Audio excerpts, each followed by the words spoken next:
Ronnie's been a loyal friend for many, many years. But the fucking guy is out of control. Why? What did I do now? You were such an asshole at the party. Oh, he was. His poem was so insulting to me that What? Like Beth and I, everyone at the party did a gasp. I mean, you know.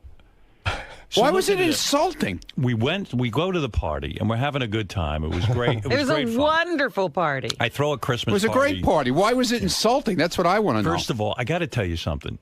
You know, you're an older guy now. You drink and get drunk so fast. I wasn't even drunk. What are you talking about? You couldn't walk. You were wasted out of your fucking brain. You're out of your mind. I got there, dude. You were drunk within 20 minutes of the party, but You're out of your mind, dude. Sloppy drunk. No, I wasn't. No, I wasn't. I wasn't. Ronnie, you were a little lit, at least. Whenever I came in. And he falls in love with everybody. Yeah. He's hugging me, kissing me. What did you do? You're so full of shit, too. Ronnie. Yeah, you were. Yeah. Ronnie. Who came over to me and said goodbye? Ronnie, what smacked me right on my mouth. You did. You kept holding on to me. I was like, I'm going to have to kiss him on the lips. I kissed him everything's on Ronnie. each Yeah, cheek, okay. and now he's still holding me. What do you do? Do you order a drink when you walk in and then you slug it down? No. What do you do? Do you know how to Do you do shots before? What I do you wasn't do? doing shots. Lieberman was trying to get me to do shots. Listen to me. I wasn't doing any shots. Your ego. I didn't do any shots. Your ego is out of control. You're out of your mind. You know, the guy, My ego's out of control. I'm happy for him. He's doing some appearances. He goes to these strip clubs and various clubs. And I'm happy for him. And he's got his deals, whatever they are. But when you get drunk, you say dumb things. Okay. Like, I'll give you some dumb things you said. All right? All right. So we walk into the party, and a couple of people congratulated me on America's Got Talent. He gets loud, and he goes, "Hey! What? What about me?"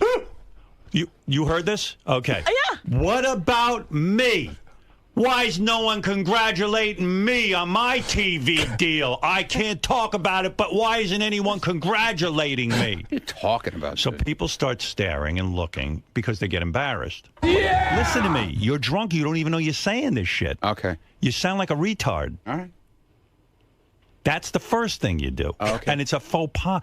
You sound like a jealous asshole. Okay. If people are congratulating me, it has nothing to do with you. I didn't say anything. I don't even know what you're talking about, but okay. Listen to me, Ronnie. This is what you said. Right. What Okay, I about heard me? you. And you didn't stop. You keep going on and on in your drunken stupidity. Now you get carried away. Okay. Now, then you get up and you have JD read the poem, which everyone was excited for. This poem, I don't remember much about it. Right. Some people think my boss is an ass. Some people think my boss is crass. And I'm sitting there like I'm embarrassed by this guy. Some people, in front of my wife, some people think my boss is an ass. This is the guy who loves you. Would you do me a favor, Robin, and explain to him that everyone kind of looked around and went, "Oh, my God." Right. Well, I'm not making this stuff up. What kind of a poem is this? This is a party. Yeah. Howard's throwing the party. Right. Why do I want to hear that some people think I'm an ass at my party? Not people that you work with. It's Why like don't you say people that some people think you're a But shit. why is do you have that to- on your mind at this time? It's the end of the year. Yeah. We're celebrating a great year. Howard's pulled everybody together to show the love, and you got to remind us that things aren't great? Yeah, that some people think I'm an ass? I felt a little uncomfortable reading it. Yeah, I know. well, Ronnie's the only guy who didn't pick up on the vibe. So, but it's like everyone turned to me and go, "What are you going to do?" You know, I mean, the poem started out fine. Although the poem started out, he rhymed the word night with night. Yeah. Yeah, he used the same word Did you twice. get the poem and read it? And by the way, I saw the poem before he read it, and I said, "Ronnie, you've used the same word twice in the opening, and if I were you, I would strike the Howard is an ass line." You did say it to him. I did say it to him. Well, he just kind of looked at me and went, "Hey, hey, hey." Well, he had been saying earlier in the day, remember, that ass is in the poem, you know, because everybody was saying, don't be crass. To make a point. He says, no. Ass is in the poem, but it's in a nice way. You've lost it. Your ego is way out of control. Dude, humble yourself a little. All right. You're out of control. All right. I'm done. You're drinking too much? Listen to me. Look at me. I'm done. What is he? What are you done with? What about He's an now apology? sensitive? What about an apology? Come here. No, get in here. Get in here now. No, you're not apologizing on mic. What the heck was that? He just left. He left. He's done. Ron, you can't do anything right around here. You cannot do anything right around here. It's still early in the year. Yeah. Perhaps you have a chance to turn it around. I am not turning anything around. There's nothing to turn around. Does this mark the end of your poetry career? Go away. Edgar Allan Schmo, I called him. I said, this is the most... Henry Wadsworth Wrongfellow. Yeah. I said, this guy... I said, this guy is completely out of control. And it was offensive. I mean, I was actually offended. I was like, okay, look, I know a lot of people think I'm an asshole. I'm a controversial guy, but this is my party. This is your group. This is your friends, your family, essentially. Like, my parents wouldn't say to me, here, some people think you're an ass. They wouldn't bum me out. Like, why would Ronnie do that to me? I'm so good to Ronnie. Some people think my boss is an ass. Some people think my boss is crass. I don't know what happened after that. I know night rhymed with night. I wish, we could that you knew it was off to a good start. JD read it again so everybody JD, knows what we're talking about. JD, come in and read it again. You got to hear this. JD. I don't have it. Oh, fuck. Get it from Ronnie. Come on. There's got to be a copy somewhere. I'll go ask him. Hold on. Yeah. Wait, you'll hear night rhymes with night. Maybe we can get a transcription. And what's weird is I was in the car with Ronnie when he wrote the poem. Like, he talked about the time he found because he really needs quiet. Yeah, he needed quiet to figure out a way to insult me. So I'm standing there with all of my friends, my coworkers. And we're all feeling really, really good about being part of this organization. I'll have to go back and listen to it and type it out if you want me to. We do have it, right? We do have it, yes. Where is it? I mean, there's a bit of intro because I'm laughing and stuff. JD1. Well, we love that. Yeah. Well, who wouldn't be laughing? Like when you read it ahead of time, were you like, oh, man, this is like... you probably wanted to help him out, and then you said, no, I got to read it the way it is. Well, I admit, like, I was actually embarrassed. I had a couple drinks before I first read it, and not everything got to me. I just wanted to... He sat me down, and we rehearsed rereading it. And then Ronnie, of course, had to get up at the microphone and start rambling into it. And making some sort of... He made 2 speeches. Yeah, well, you had gotten up and made a beautiful, beautiful speech thanking everyone and talking about what a great organization it is and how much everyone supports you. Yeah. And then I just wanted to say thank you because it was like a fantastic party. Right. So I got up and said something to you and, what you mean to all of us. Yeah. And then Ronnie grabbed the microphone. Right. Ronnie's a master of ceremonies. It was too much. And you just looked at me and said, he's undoing everything you just said. You mean Fred? You said to him ahead of time? Yes. You said, hey, Ron, take the line about Howard being... that out. Thank you. Thank you for being a friend, as Andrew Gold. I said, I know you're the author, and you can do what you want, but if I were you, I would take that out. You were trying to be a good editor. I was trying to be a good editor, and I was trying to help Ronnie out. I was so offended. Because we're all like smiling and Ronnie's going to read a poem, and then all of a sudden everybody just started looking at each other. Yeah, because just the tone of it just stuck out like a dead fish. Yeah. Oh, yeah. I was just like, wow. Like, he's bumming me out. Yeah, Rick. Hey, Rick. Hey, what's up, Howard? Happy New Year. Happy New Year to you. You got to get on. This guy's ego is out of control, man. Oh, with the girls. It's true. It is.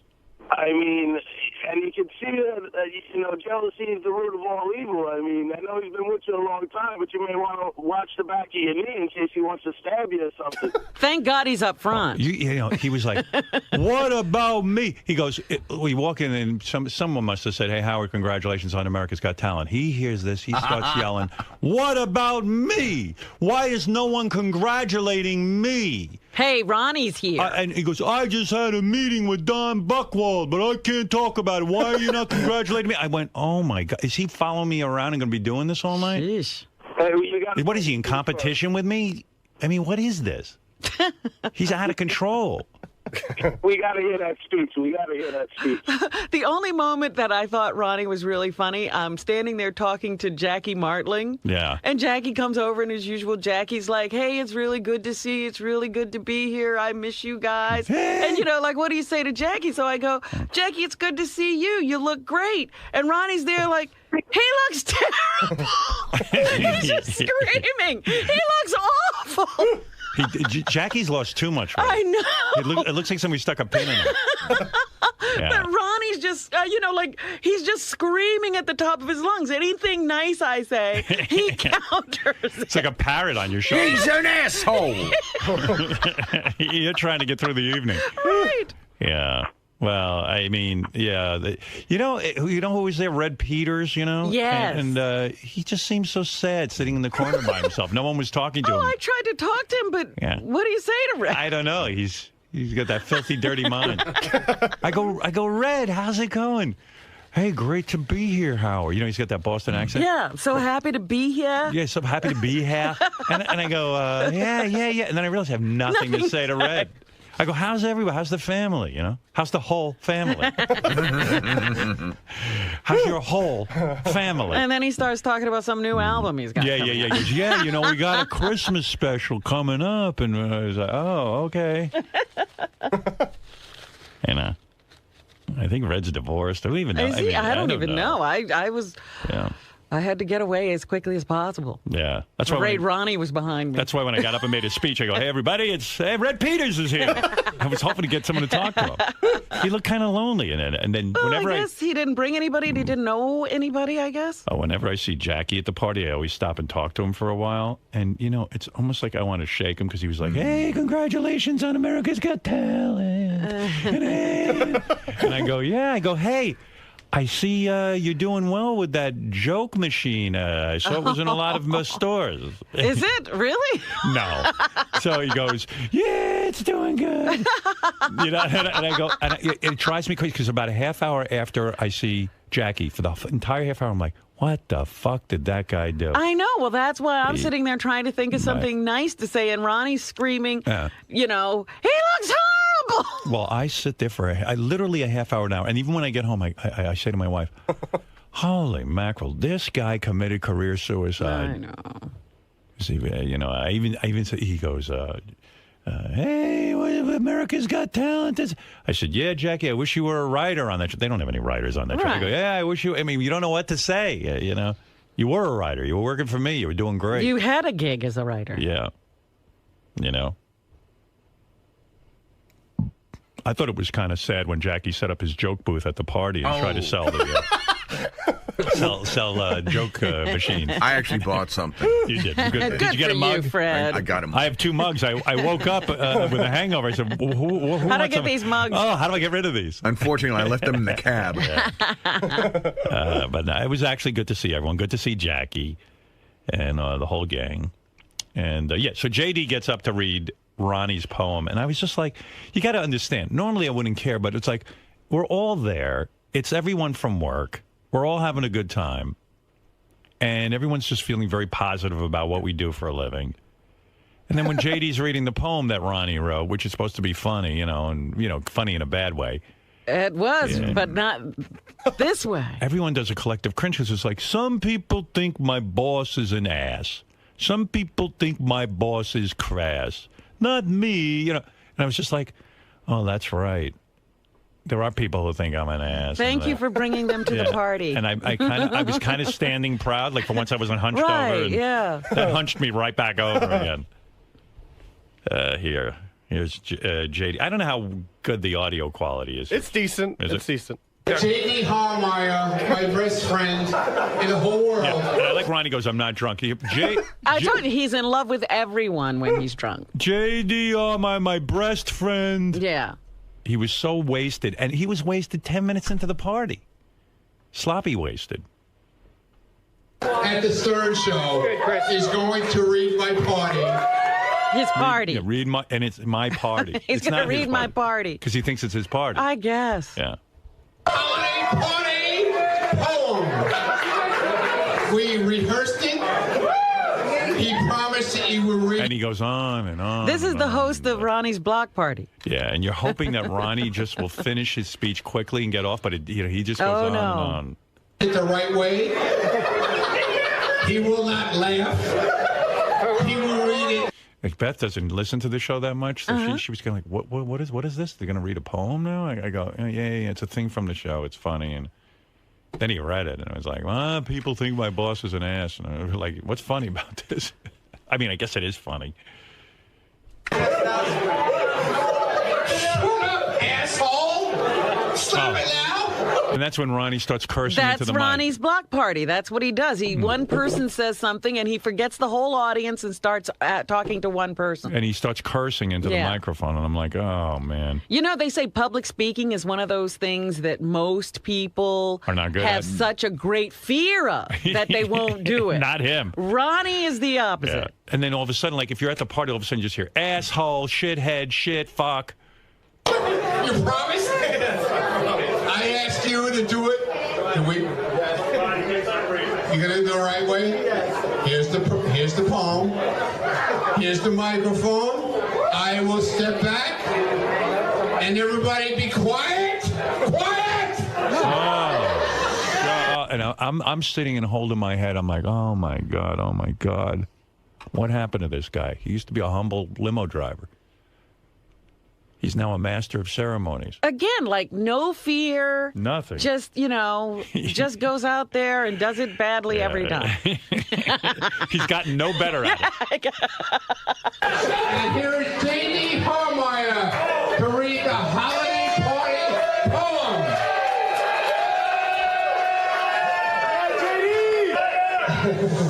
The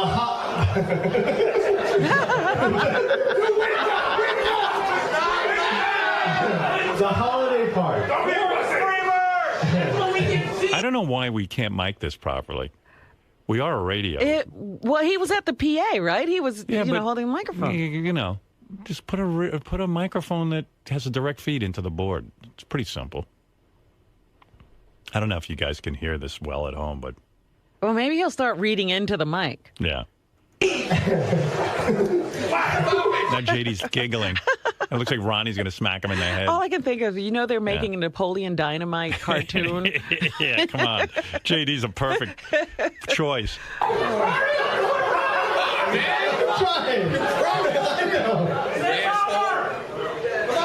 At this time every year, we have a party to celebrate our year.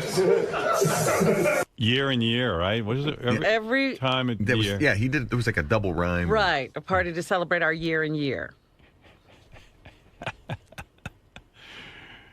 I didn't expect good poetry from Ronnie. I didn't expect it to be insulting to me. We have great food, booze, and beer, and plenty of fun and cheer. Sometimes we have a DJ. Sometimes we have a DJ. Sometimes we do karaoke. And sometimes we even do the hokey pokey. We sing and we dance. And once in a while, a jerk will pull down his pants. We look forward to this event where we can let loose and get bent. Some say the host of this party is an ass. Some people say he is crass. Oh, my God. Yeah, you see how the audience even started to get quiet? And I went, I think I'm the host of the party. I think he's saying that a lot of people think I'm an ass. Yeah. Anyway, it goes on and on. So that was it. Yeah. JD, you can, if you can, have somebody write down the poem for you so you can do a reading here on the air. Because it's kind of hard to understand off the tape. And then that second speech of Ronnie's wasn't any better. Oh, you mean this? Thank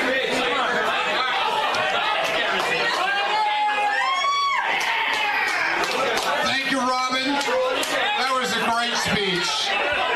But mine is going to be better. He got real competitive when he got drunk. Like he was like, hey, why isn't anyone congratulating me on my TV deal? And Robin, now I'm going to do a better speech than you. Yeah, that was great, but I'm going to be better. Do you really think you're going to be better, Ronnie? Why set it up that way? And he already spoke. Yeah. It's enough. People are getting a headache. It was actually like, it should have been done after that. Yeah. You and I spoke. It's enough. This is a man. It was like Ronnie's block party. Yeah. Yeah. We got a treat. Ronnie was the host. Most people pay for that. Yeah. We got it for free. Hey. Something interesting about this Doug speech. Z. Goodstein, ladies and gentlemen. Yes. Happy New Year. Happy New Year. I went to dinner with Ronnie almost 2 weeks to the day after the party with Ganji and Richie Wilson. Right. And we were talking about the party. Right. And he was like, well, I said, we put a clip reel together. We pulled a bunch of clips. He said, what'd you pull? I said, Howard's speech, Robin's speech, JD's poem that he read, from your speech, and your speech. And he said, what the hell are you talking about? I said, don't bust my balls. Stop it.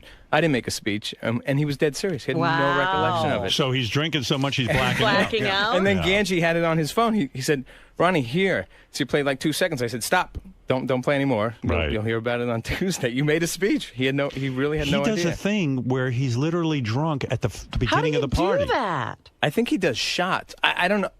I don't know. But he's I can't speak to what happens, but it's nuts. All I know is he was wasted. Because it wasn't that late. But he functions very well. Like, he doesn't fall. He's amazing. But I saw him kind of stumbling around. Well, Stephanie's holding him Well, he up doesn't really fall. He doesn't black out. He's a party animal. Yeah, he is. He really is. Dancing. Yeah. He doesn't know he made a speech? He wasn't goofing on us, and he thought we were goofing on him. So here he is, uncontrolled id, and he right away is competing with Robin for the best speech. Robin, your speech was pretty good, but now let me show you how. Let me show you how master work. Let me show you how the host of Ronnie's Block Party handles it. I'm a professional. Right. Who took me from a limo seat. I sat in a limo, in a broken down limo car, and this man took me. Oh, I wanted to just jump out a window. And you know what? Like, when I was standing there, I said, everything's about him. Yeah. I took him out of the limo, and I want to get him back in the limo. It's like taking a genie out of a bottle. It's like, you don't know Ronnie. Ronnie used to be a limo driver. Yeah, you don't know. The superstar you see in front of you wasn't always this man. Believe it or not, I was sitting in a limo. From a seat to being a star right now. Oh, boy. Oh, he's such a star. You're not going to believe this, but I used to sit in a limo. You kids. The star that you see in front of you. This is no overnight success. When he started yelling about when are people going to start congratulating him. A Fox TV show. So where is this show already? And what is this about you? He's supposed to be saying something about you. We'll get to it. I guess that a lot of people think I'm an ass. I love this man to death. Good thing I got him out of the limo. Imagine what he'd be saying about me. He's the best. We love Howard Stern. I can't tell you how much I love this guy. I can't listen. Can you? I'm fascinated by every word. Okay. He's the best. 26 years with him. You can't be with him long enough to know how great he is. And his new wife, Stern. I've been with Beth 12 years. My new wife. Beth goes, I'm your new wife? I go, he's wasted.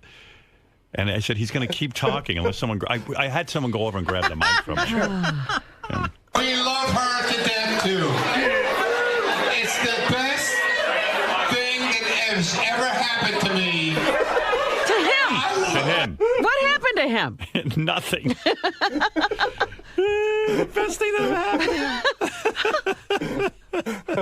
I just want you to know, brother, you are the best, man. I love you, man. And I'm like, okay, sit down. You are the best. Everybody, drink to Howard Stern.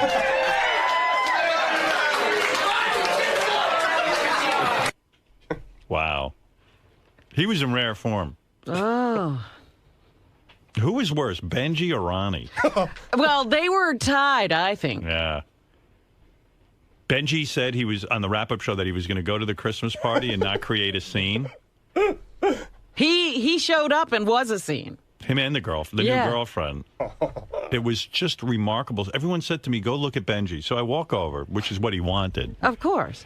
And he's dressed as a hip-hop guy, and he's got these 3 disgusting hickeys on his neck that, like, I mean, I've never seen anything more gross. And he's sweating. And then I go over and I say hi to him, and he's... Oh! Yeah, look at that. And he's putting on... Oh, my God. Look at that, Robin. Yeah. Like cigarette burns. And then he's wearing that dark beard and an outfit. And I went over to say hi to him and his girlfriend. She had an attitude. Like, she wouldn't even say hello. Oh, no, she doesn't. I said, as they were walking by me at one point in time, I said, hey, guys, how you doing? Just looked straight ahead like, she was like Arnold Schwarzenegger avoiding the paparazzi. Are you Benji kind of kidding? gave me a wave, so my hat's off to Benji. Oh, my God. Look at that picture. It was really weird. Dude, what were you up to? What was the whole shtick there? I didn't get it. You weren't very nice, and I wasn't. No, and you were being a bit of an asshole, actually. Oh, I didn't mean to seem like that, but because I was happy to say hi to you, and I'm sure if she didn't say big hi to you, she was shy.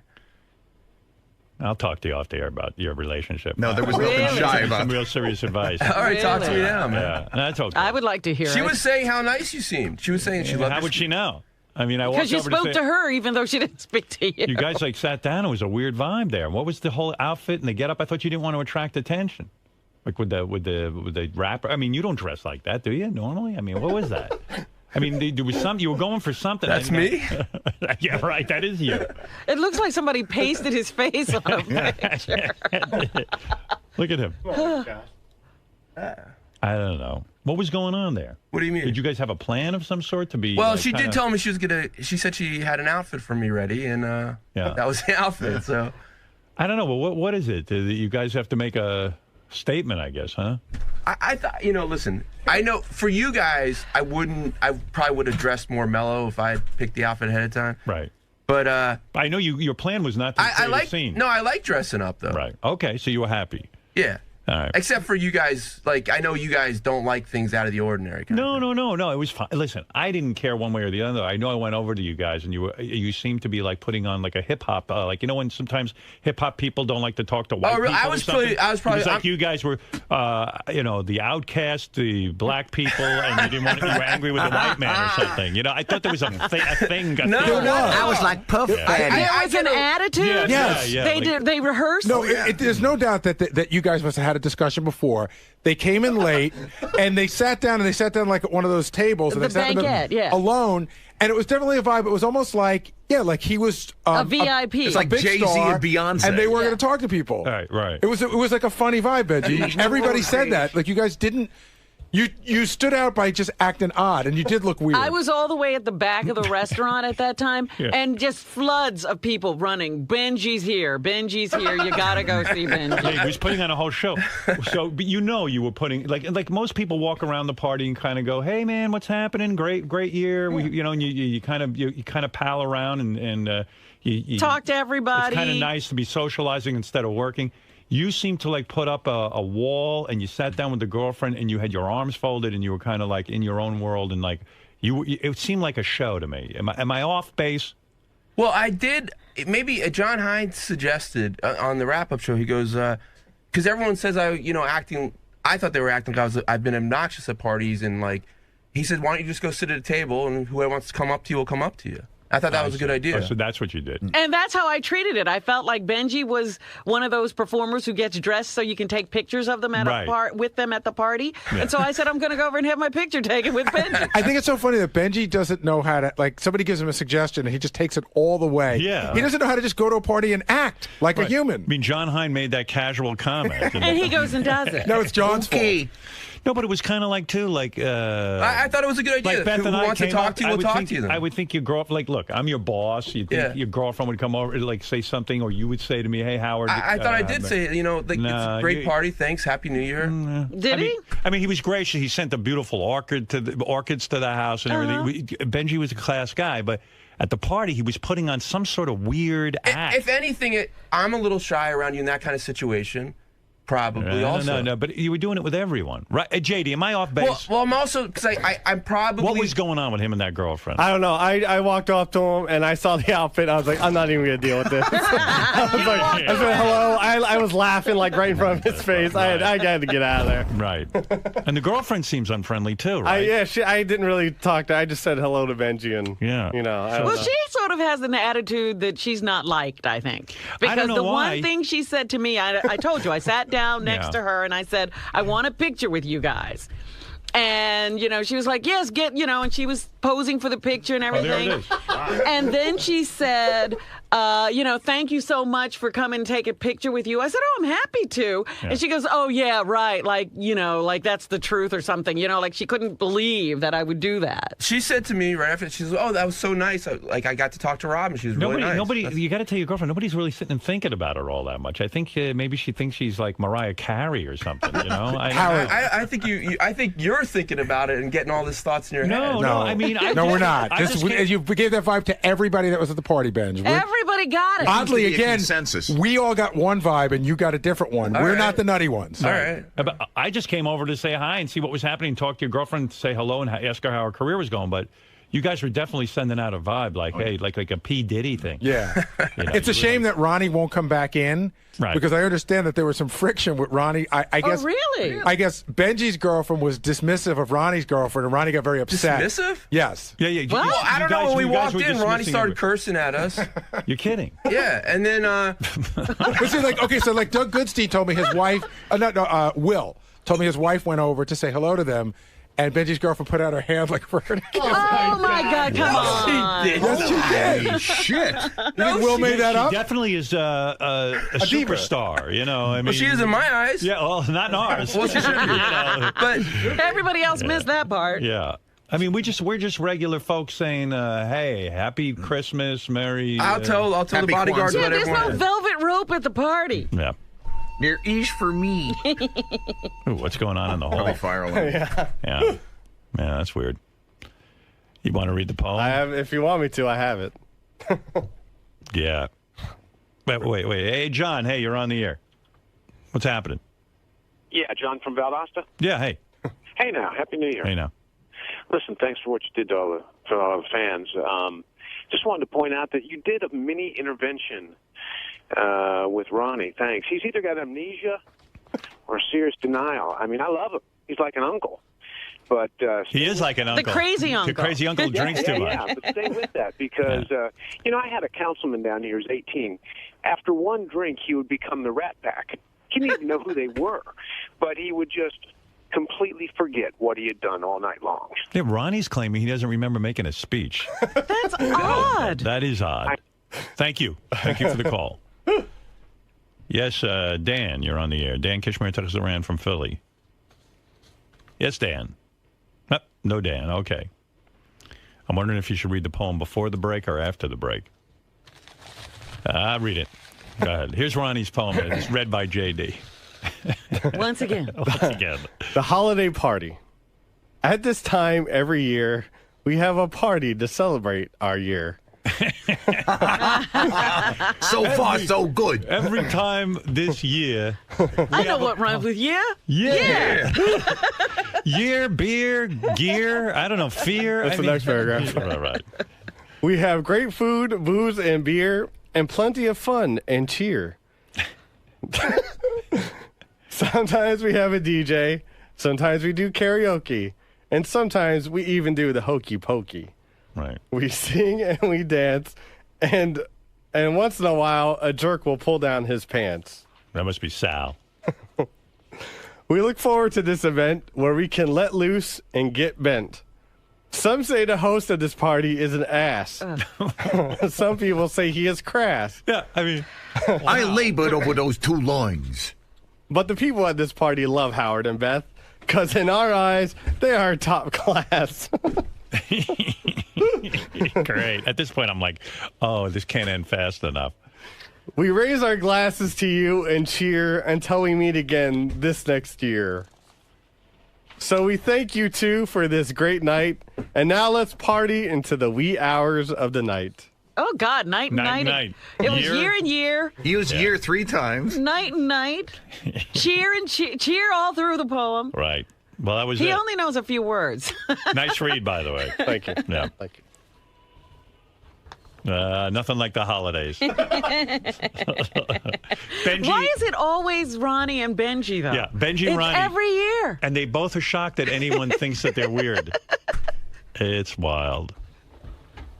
You know what? I have to talk to Ronnie about. I remember when Scott, the engineer's wife, called in and yelled at Ronnie on the air. Yes. The two of them were dancing the night away. Ronnie and Robin? Robin Salem.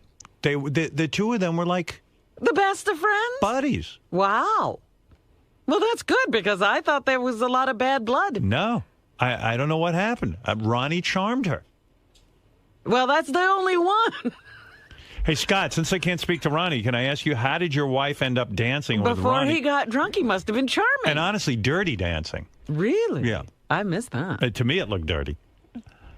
You know how Ronnie does that humping thing? That grind. How did your wife, who hates Ronnie, end up dirty dancing with Ronnie? I got tape of that. I mean, I was shocked. How did he? They worked it out. I mean, they spoke. Robin, went up to him and they spoke. At the party. At the party, yeah. Well, but I thought she hated Ronnie. Well, she didn't hate him.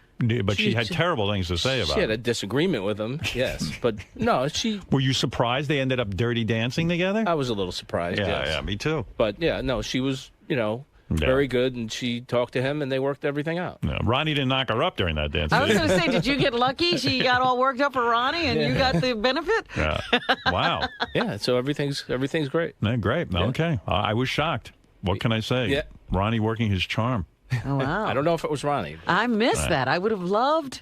Oh, I have to give the credit to Robin. It was dirty dancing. Here, there they are. Oh, look at them. They're hugging. I was like, I must be daydreaming. Wow. I could fuck her. Yeah. They were having fun. I said, she hates him. Yeah, from that conversation the other day, I thought they'd never speak again. Look, the two of them. Like long-lost friends.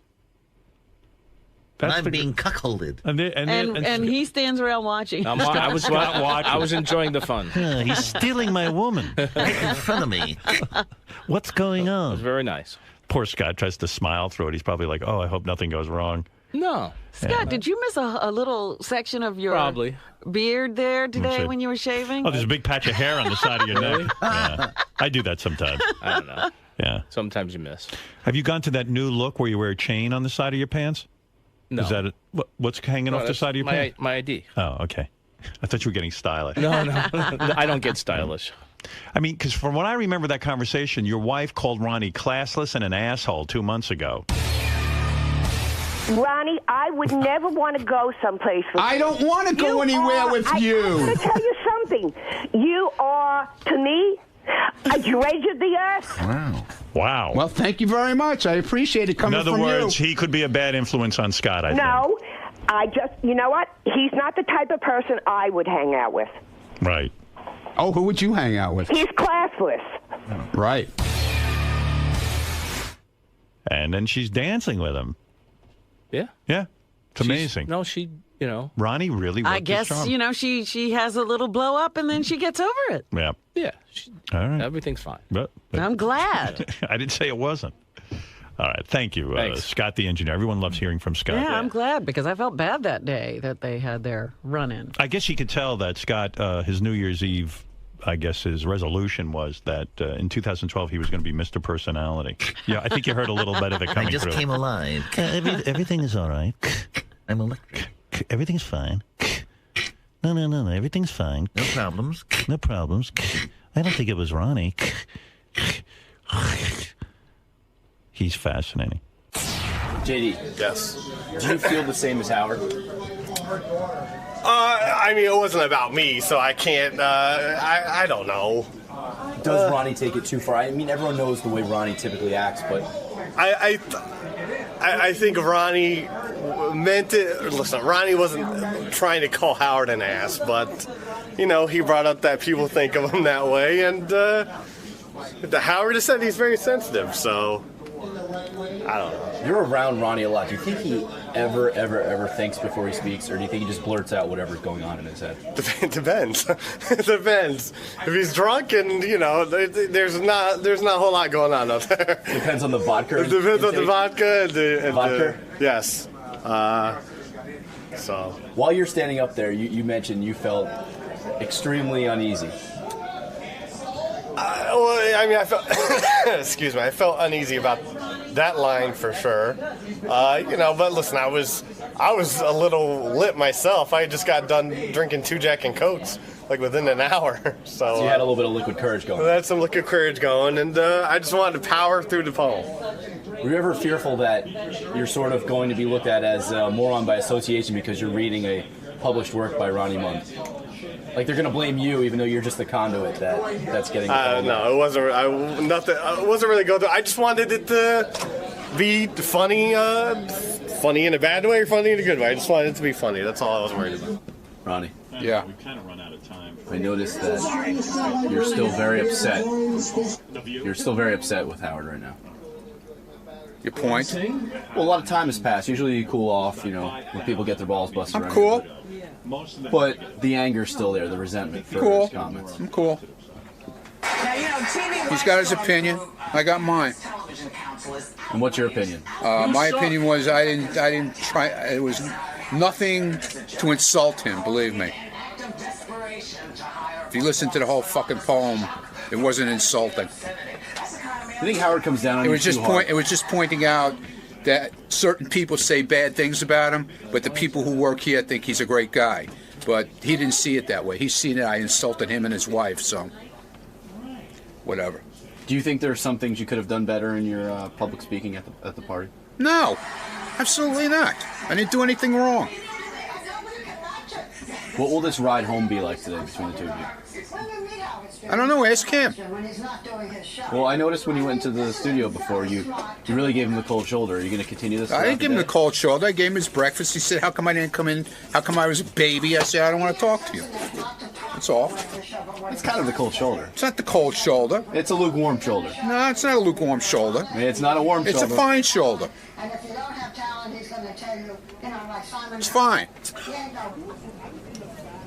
Speaking of the party, look who's here, Mr. Party. I'm the life of the party. Night rhymes with night. What time? Time rhymes with We're not doing time. I don't know. Does anybody know? Nobody says anything. No. That doesn't mean anything. I say no. 11:30. If you see anybody, tell them no. Just say no to everything. No. 11:30. Are we having a meeting today? I don't know. Say no. No, we're not having a meeting. 11:30. All right. Now I can go get Hammond on Night the rhymes with what? Night. My boss is an A. I guess so.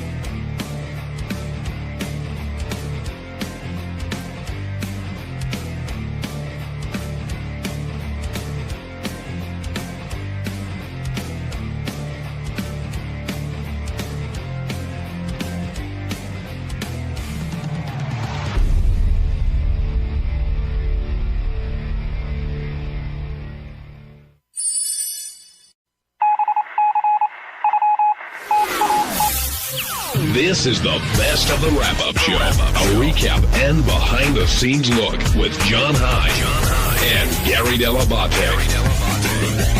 The best of the wrap-up show begins now. Hey, it's Gary Dell'Abate, Baba Booey. On Monday's wrap-up show, we discussed how Benji was busy over the weekend at the big Anthony Weiner press conference, making a whole scene out there. Benji came in and he was torn between the fact that he hated what he did, but he loved the attention. Lisa G talked about their trip together. Steve Langford talked about how much he loved the whole thing. It was great. Here's how it went.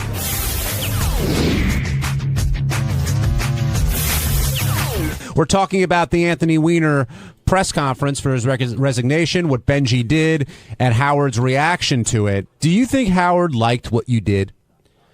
I think. Listen, I don't like a lot of what I did, and I think Howard probably enjoys the whole, all the hoopla about it and everything, and I think if you look at it like the video, it's funny. It's like there's funny theatrics to it, but I don't know how much it bothers him, but to me, it's like I don't like the fact what I did. Like I interrupted his speech.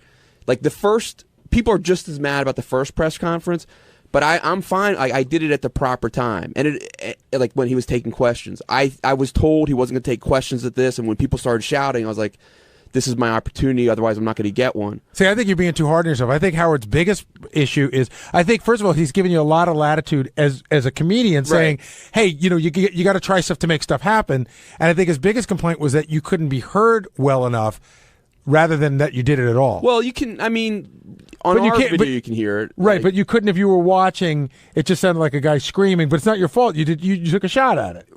Right, but like that's I guess we have different problems with it then. Like I just, whether it's funny or not, I think it was wrong for me to do in that manner. And the other person. And it came across as like, which first of all, it came across as like that. I was like, oh, I'm going to get Anthony Weiner. There's nothing about that. I don't think what he did was a big deal, like, to the public sphere. It's a big deal to him and Huma and everything. I know it comes across. It almost comes across like Benji's one of those like right wing nuts who's looking to take him down. Which is like funny you're in trouble when Ann Coulter's your biggest supporter. Well, I think a lot of people she liked it. I'm assuming for the wrong I just think it was funny. It's ridiculous that we're like making such a big thing about this. But you seem to. All throughout today, I wouldn't say you're apologizing, but you keep saying you did it wrong, but you wouldn't have had the opportunity unless the other guy... And a better thing would be to just have not done anything at all. See, I'm looking at I do love it. I'm not going to deny it. I love every fucking tweet, every fucking newspaper article I was in when they got things right. Your photographs on homepages of major websites. Looked mean and stuff like that. You held your own press conference. Right. That all stuff was fun, and I love that, but... It's not what I did that caused that. I feel I have a real problem with, and I'm embarrassed about, and I have to figure out like I can't do shit like that I'm going to regret. See, here's what I enjoyed more about it.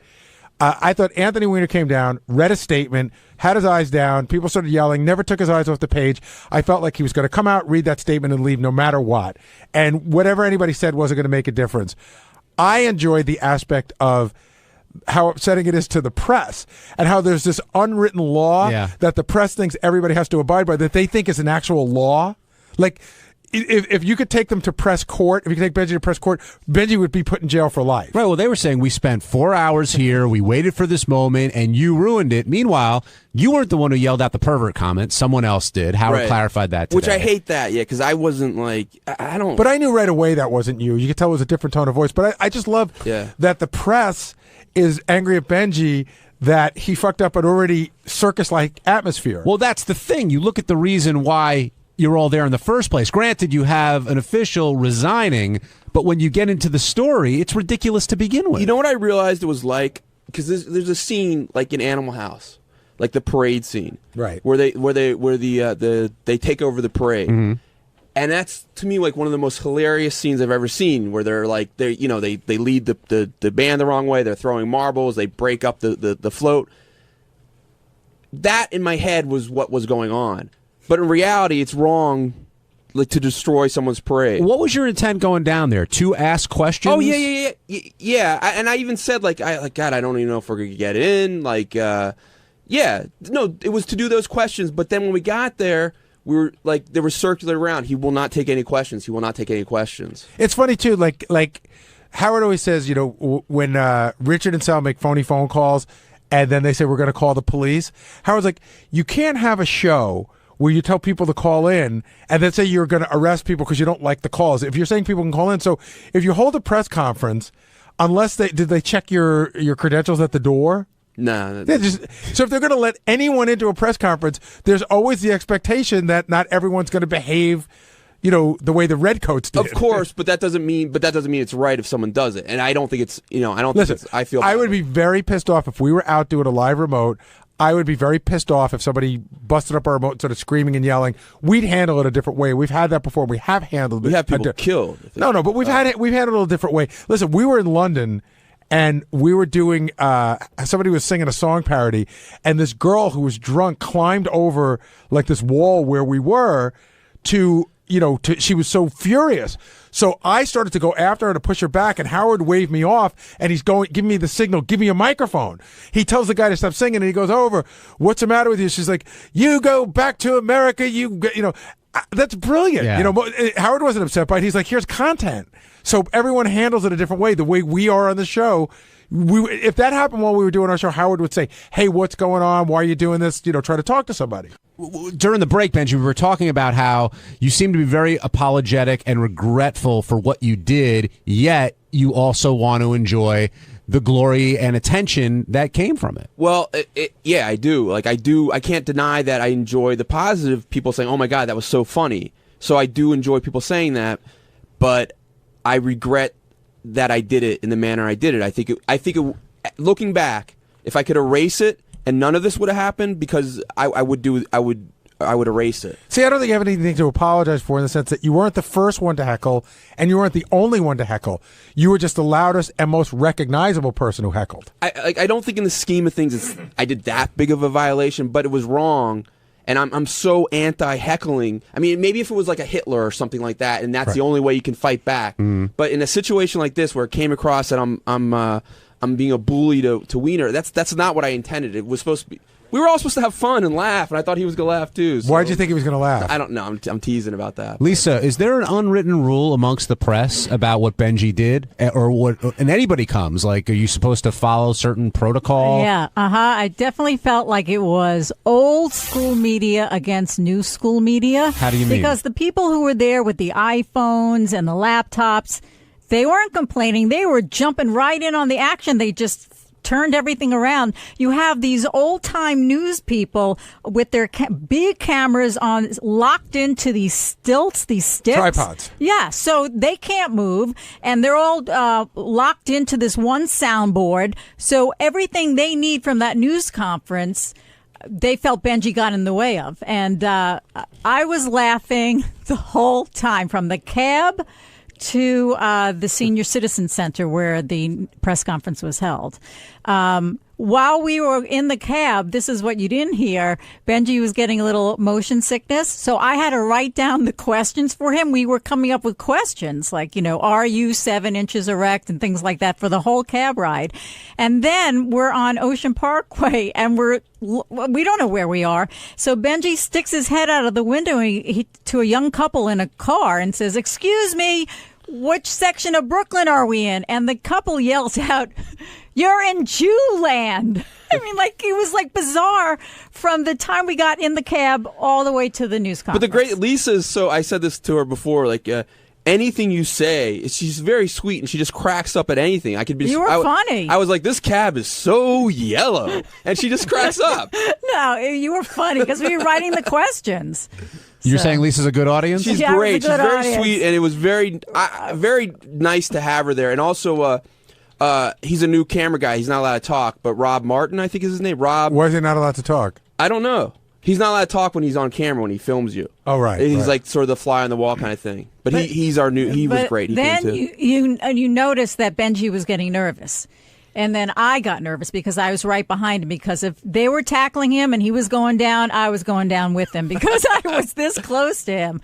But thankfully, the security guards, the cops, were really nice. See, I feel bad for Wiener, even though he brought this all on himself. And if I would have lived in his district, I would have voted for him. And I sort of, like I said, I know him a little bit, which is weird because, like, when I was at Jimmy Fallon, he was walking by and he saw me and he stopped in the dressing room and said hello. I have a feeling he won't be saying hello to me anytime soon, which is, I'm sort of collateral damage. Just like 2 weeks ago, or?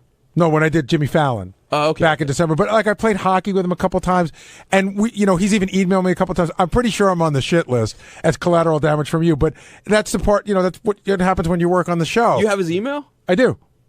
But he's never texted me. I was going to send him a note several times during this, just to say, hey, I'm sorry for what you're going through. And I just thought that, like, I don't know, it's sort of like about me, not about him. It's sort of ego. And I was like, he doesn't need to hear from, like, if Bill Clinton sends him a note, that's one thing. But, like, you know, like he sent me a really nice note when my dad passed away. Sent me, like, a really nice guy. Well, also, him being, he's a fan of the show. This probably comes as even though it's happening to him, he has to expect it. But again, when you're a fan of the show, it's almost like you want to go, I'm a fan of the show. Don't fuck with me. But the thing is, I hope a part of him, if he has a sense of humor, realizes I don't think him tweeting. That's his business. Well, Benji, you saw the statement that Benji released. Benji's done way worse. Yeah, I don't think he's thinking about that, though, Benji. No offense to you. I think he's thinking about... he's got a great build. Why not show it if you look I think it's hard to go home to your wife and go, honey, I was just texting. Steve Langford, I see you lingering over there. What's on your mind? John, I just don't understand how any reporter could complain about what Benji did at that news conference. Why is that? Because it was great material. Okay, so Steve, you used to work at what's the most, I don't want to use the word legitimate, but the most conservative news organization you ever worked for? I was a hostage at MSNBC for 2 so you're at years. MSNBC, and MSNBC sent you out to cover the story. Right. So if you're there to get tape and wiener, does it bother you when this goes down, or do you think this is as good of a story? This is gold. This is. But why? Because it's wild stuff. I mean, look. I mean, even the New York Times on Friday basically had Benji in the lead headline. I mean. The New York Times realized in chaotic scene, Weiner quits seat in scandal's wake, vulgar shouts during announcement in Brooklyn. They got it. But as a quote-unquote straight newsman, aren't you there to get Weiner's resignation and his reaction? You're there to record and report on what happened. And what Benji did was news, and it was very exciting. I think my struggle with it is I violated Weiner's rights. I don't think what happened. I don't think I violated the reporter so much. I violated his right to give a speech in a forum that without being interrupted. But Howard made a great point. You did, but Weiner could also have gone on television on a one-on-one type of thing. He didn't have to have a press conference. Yes, you can he do it, chose to have the press conference. But that's like saying, a woman doesn't have to walk. I'm giving you an exaggerated situation. She doesn't have to walk out at 3 a.m. in a short dress. Well, no, there's a difference because one is a rape and a crime, and one isn't. Mine wasn't that big of a thing, but morally, it was wrong. Did you see the New York Times blog? It said, every media circus needs a clown. And I think, Benji, for the reporters who were there who got it, they were enjoying it. There were very few. Maybe, the woman from the New York Times, Ashley Parker, she got it. I don't know if you read her blog. And everyone else, they're, we're news snobs. Like, they didn't get it. You're disrupting us. So, I think Benji held his own. Have you guys heard Lawrence O'Donnell seems to love it whenever it happens? Like MSNBC on Thursday night. Lawrence O'Donnell, 8 p.m. on that cable news network, practically featured Weiner and Bronk for the first 15 minutes. If you were so concerned about being wrong and doing the wrong thing, why do it? Well, I sort of seems like a joke, but I was serious. Like I tweeted out, I realized I was sort of doing the same thing that Weiner does. Like I was, even if I feel it's wrong, I was like, I got to do this. I got to do this because I'll get love, I'll get laughs, and it'll be so great. But as it was happening, at the press conference before he's giving his speech, I waited till about 2 or 3 minutes in to do it. I keep turning to Lisa G. I don't know. I don't want to be a dick about this. I don't want to be a dick, but I don't want to lose my opportunity to do this. So Lisa pushed you into doing it? No, not at all. Not one bit. Not one bit. She was not one bit.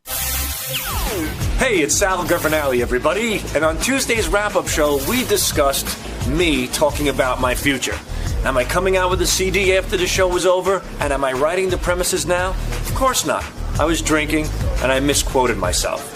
And if you don't believe me, I'm going to properly explain it to you in a proper manner on the wrap-up show, which you're about to see right now.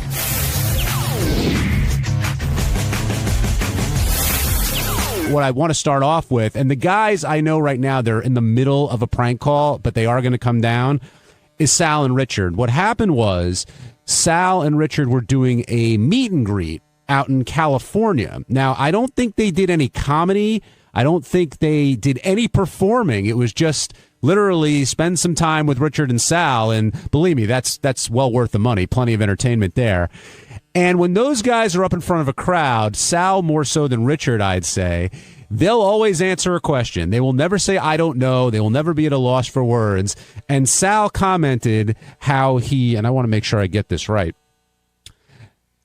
they're personally working on premises for original prank calls after the Howard Stern show ends, which is basically saying we're taking all our good ideas and we're saving them, so when Howard hangs it up, we could put out a CD and do really well. And I don't think Sal, shockingly, realized what he was saying as he was saying it, and Howard pointed it out, and Sal said that he misquoted himself, which is a very difficult thing to do, and then explained how the present premises are for now, but the premises after Howard retires are for later. You know what, Ted? I think I pulled that. Would you hit clip number 1?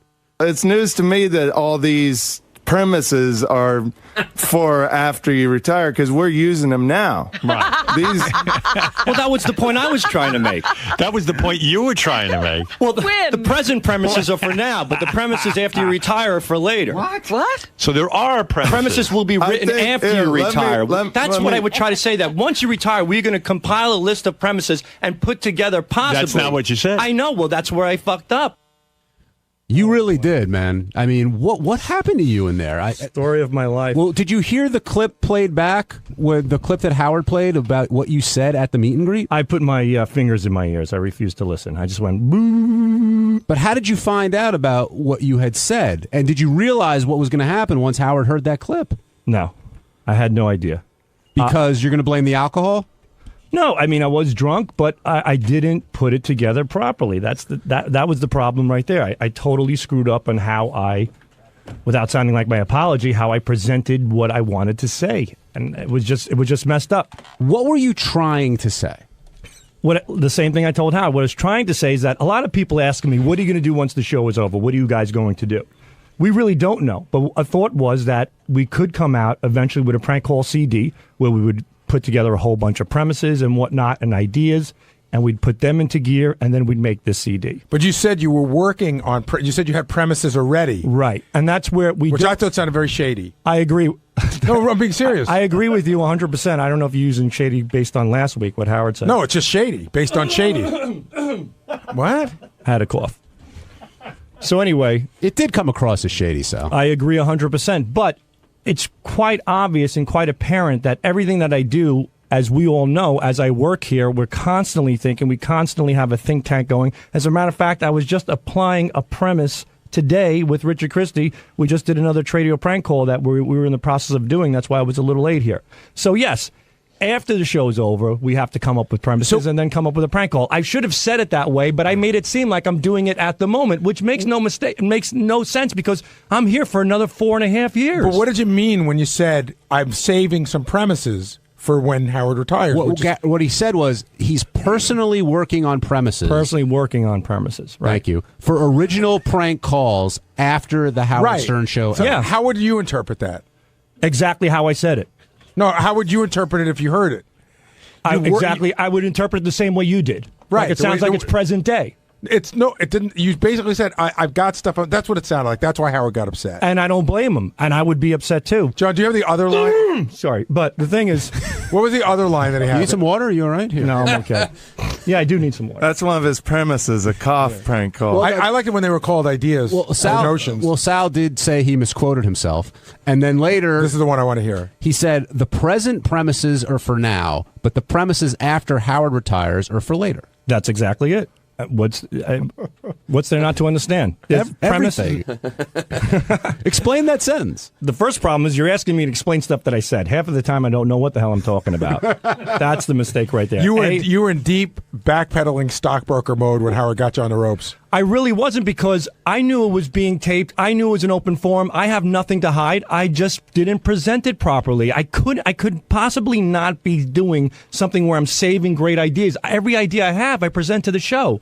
But we did have the discussion, Richard and I, that after the show's over, we will be writing and putting together, hopefully, a prank call CD. When you said it that night, did it even click in your head? Not one bit. So when you heard it this morning, you were like, "Holy shit!" When Howard said Sal did this, did you say to yourself, "I wonder what it was I said"? Absolutely. And I'm still thinking. I'm like, I have no idea what I said. And your buddy over there said it was news to him that you're holding on to these premises because you're using them every day. Right. Were you trying to defend your pal there? Did you realize like how deep the pool he was in and how he was kind of trying to tread water and get out of it? Or did you realize what he had said, or were you all messed up too at this I thing? did, and I just let him say it. I don't want to be like a parent and say, Sal, you're not saying the right things. You're all messed up. I just let him say what he says, and then we explain it later. But we work on premises, and the next day we do the calls. We had a premise yesterday for a call, and we were just working on it now. Hey, so. Gary, how did this end up as part of the show? Like, Someone sent it to us. So did they notice that? Like, No, they totally noticed it. Somebody said, somebody sent it and said, go to 318, and you'll hear Sal say he's saving ideas for after Did Howard you retires. realize at all before this came up that you had misquoted yourself? Not one bit. Not one bit. Because there was no reason for me to be upset. I had no problem. I came to work with a clear conscience. So this Why? was a total surprise. Ignorance is bliss. In No, this case. ignorance is not bliss. I wasn't being ignorant. I befuddled my words, so to speak.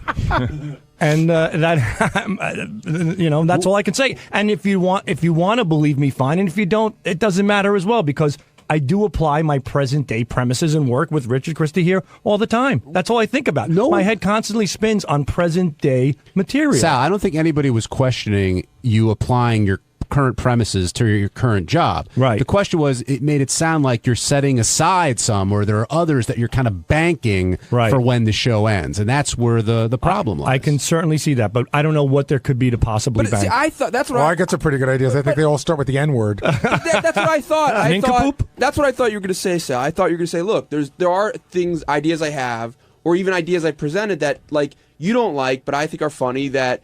I would like to do in the future when I'm representing myself. That would be a great answer, but unfortunately I'm not smart enough to think that far out and be that specific with things. I got to tell you the love between Richard and Sal. Richard walks into my office and he goes, "This is all news to me," and I said, "You got to go in," and he goes, "I don't want to throw Sal under the bus." I go, "He's running over you with the fucking bus right now. You got to get in there." Like he was throwing you under the bus. I wasn't throwing him under the bus. You were taking him down. It made it sound like both of you were saving these premises. Well, we are a team. Anything we do together. So if he said that and Howard took it and get yelled at and you walked in and you got yelled at, would you just take it because you're a team? Well, yeah. I mean, he misspoke. Sal does that pretty often, and I'll take anything for Sal. Robert in Texas, you're on the wrap-up show. Hey, how y'all doing? Hey, I just want to point out, Sal knows exactly what he's doing. It's like every time he gets busted now, he plays a stupid card, and it's getting really old. He knows exactly what he's saying. Nobody could be that dumb. All right. Well, thank you, sir.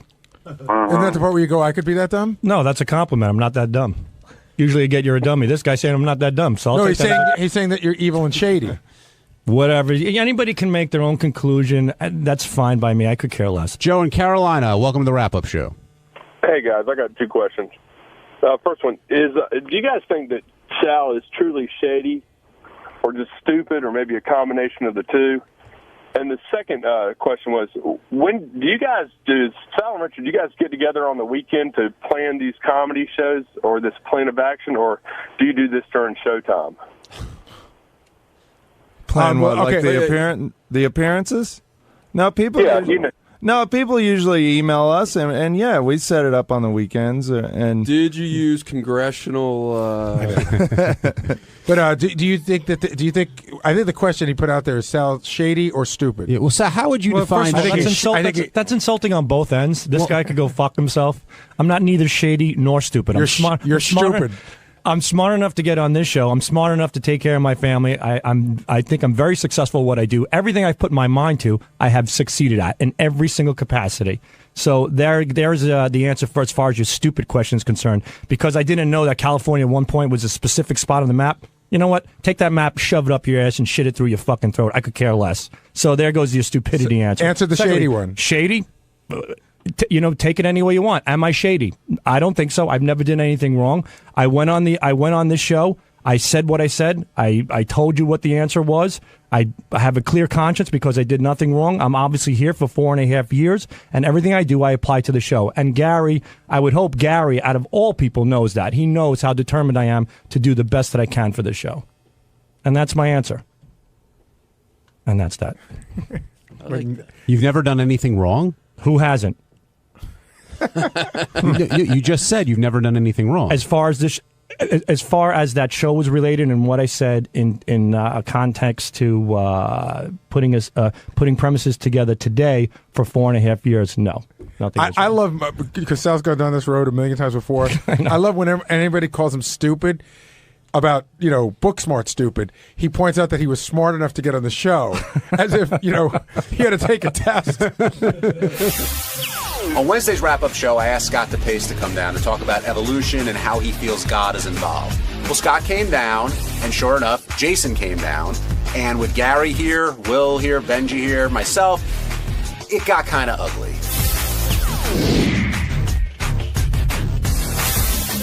Of course, I can't forget Scott DePace saying he believes in evolution as long as God is involved somehow. But that's not possible, right? You're either a creationist or you believe in evolution. Is there a middle ground? Yeah, for sure. What is it? I mean, there's a million middle grounds. You could say. No, in other words, if you say either you believe God created the universe or you believe it was scientifically created. Well, what's scientifically created mean? There's no scientist that will say what the creation is. They'll say from Big Bang onward. Right. But what started everything? No one, there's not. I don't think there's any working theories about. So, do you think that that man was created by God or that man evolved? I think I could understand someone believing both. I don't have any. I asked what you thought. I don't have a definite belief. I'm really into the Sumerian belief that aliens came down and genetically changed apes. All right, Scott, big vortex. Scott, yes. Okay, so you believe Sumerian? You believe in evolution, but you also believe that God had something. I was confused by your explanation. I just believe that. First, I don't know. None of us do, but I'm not willing to say that. If I believe in God, there's no way God would have something to do with evolution. To me, they seem very obvious that if I believe in God and if it looks like there's evolution, well, maybe God had something to do with it. Right? That's confusing. All right, because I think they're separate. Do you believe in God? No. Okay, well, that's fine. Do you believe in God?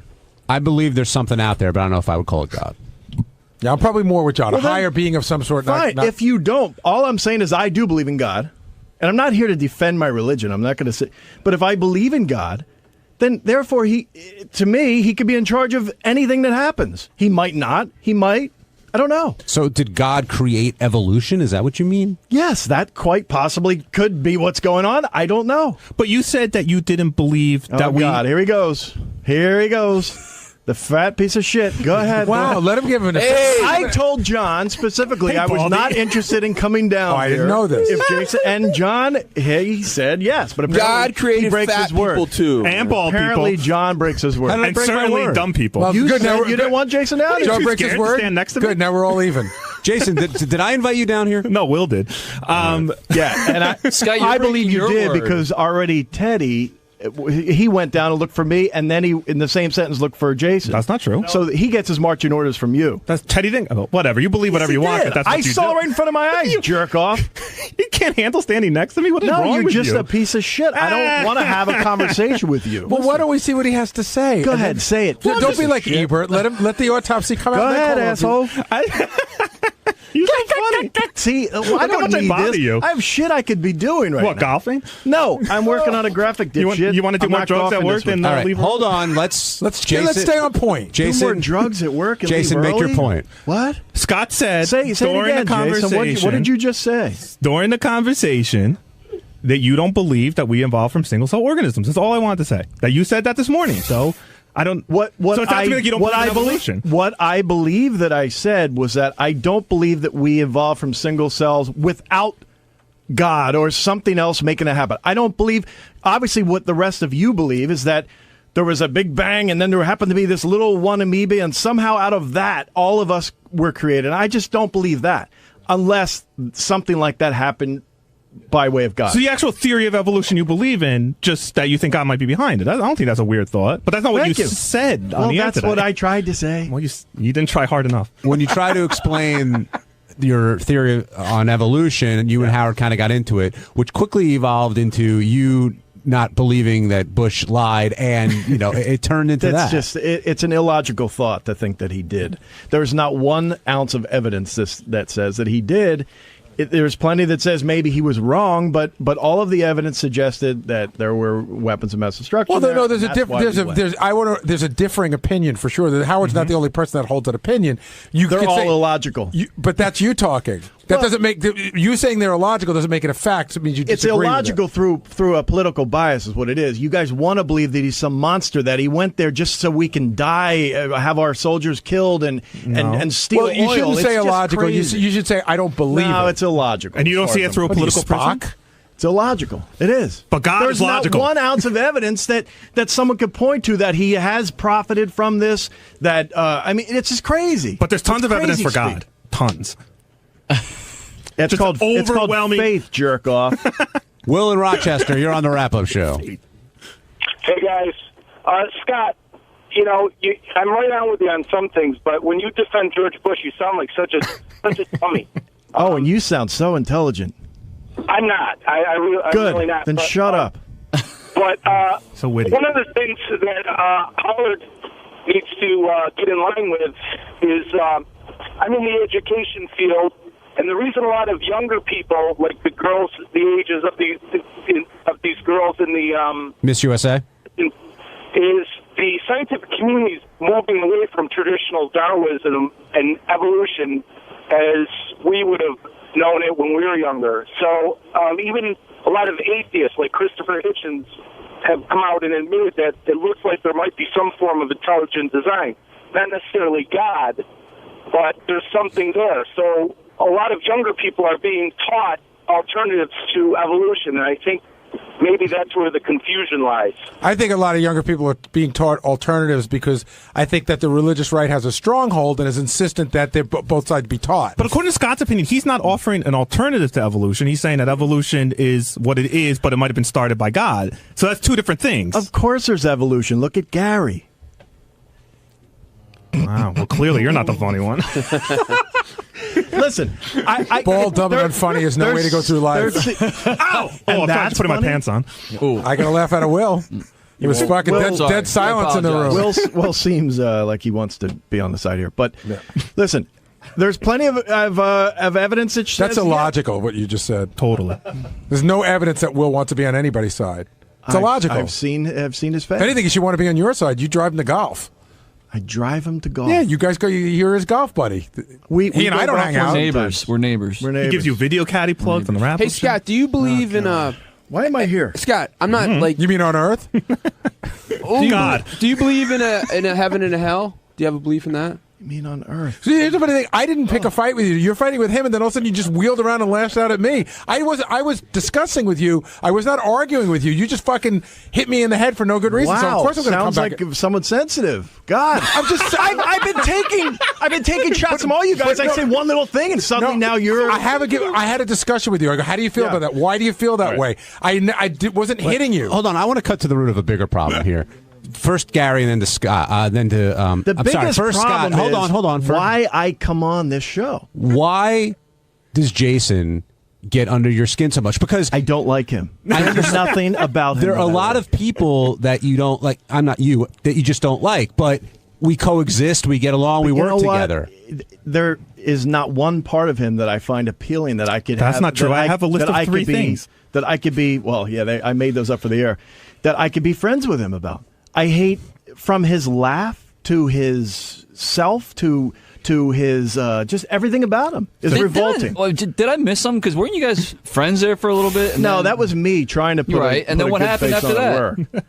And then he is continually an asshole. So I just, that's it. You know, it's so funny. I really hardly ever think of Scott. You are so consumed with me. I'm not. Dude, you don't hate someone. The only time I think of you is here. I don't have these kind of feelings towards you. These intense feelings of hatred.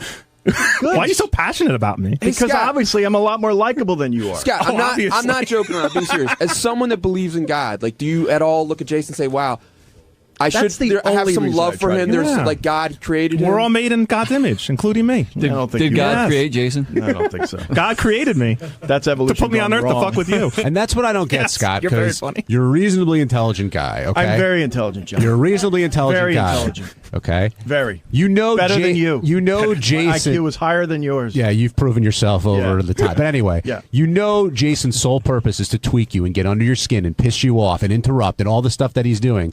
And yet you're not evolved enough, if that's the right word, to block him out and move on. It's like walking into like a burning house. Like you don't like doing it, so why do it? Why am I coming in here for no fucking reason? You've been saying it for the last 20 minutes.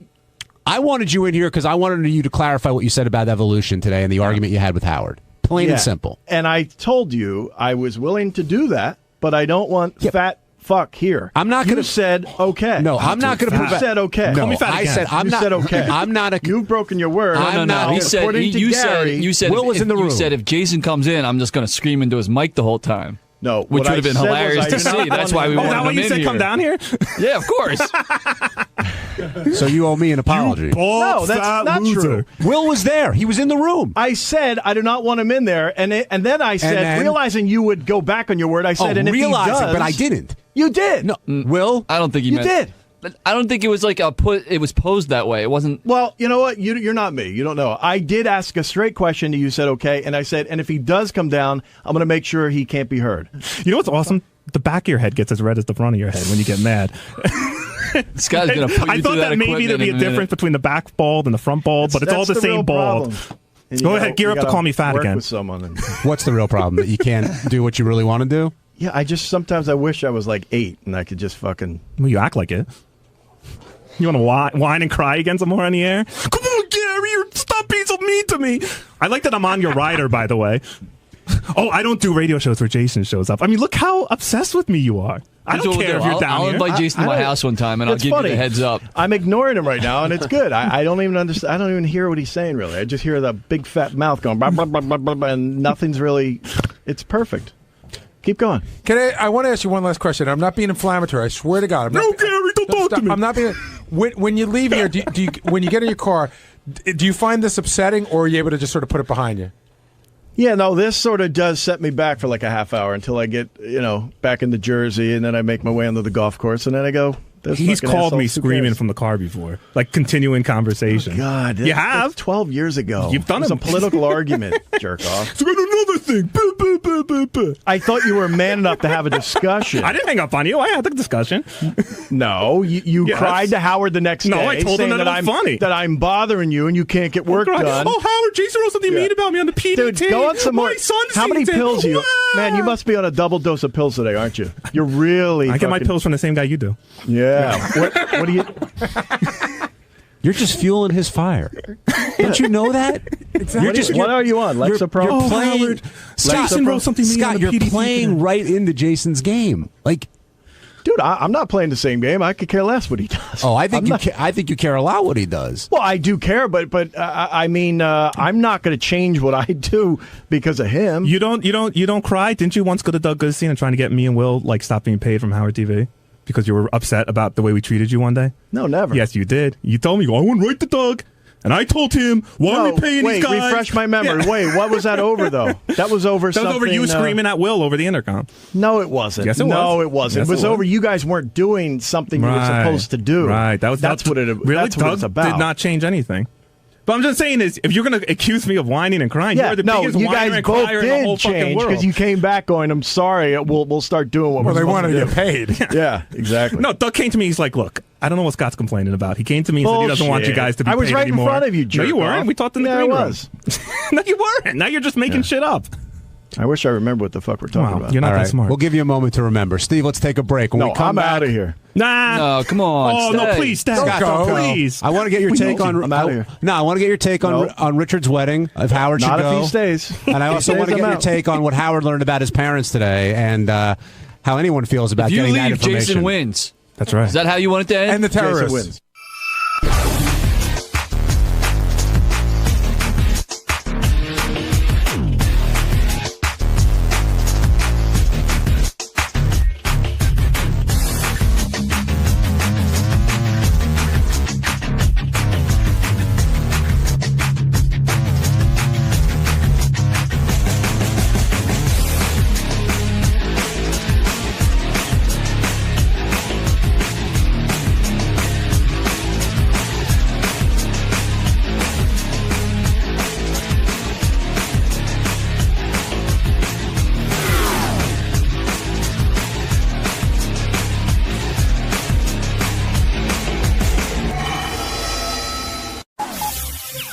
This is the best of the wrap-up show. A recap and behind-the-scenes look with John High and Gary Dell'Abate. The best of the wrap-up show begins now. Hey, it's Gary Dell'Abate. On Monday's wrap-up show, we talked about Robin Quivers has a bit of a medical condition. We're not sure what it is. And we had a discussion about what it would be like if Robin weren't part of the show anymore. Also, we talked about Jimmy Kimmel sitting in for the first 2 hours of the show. All that and more on the wrap-up show.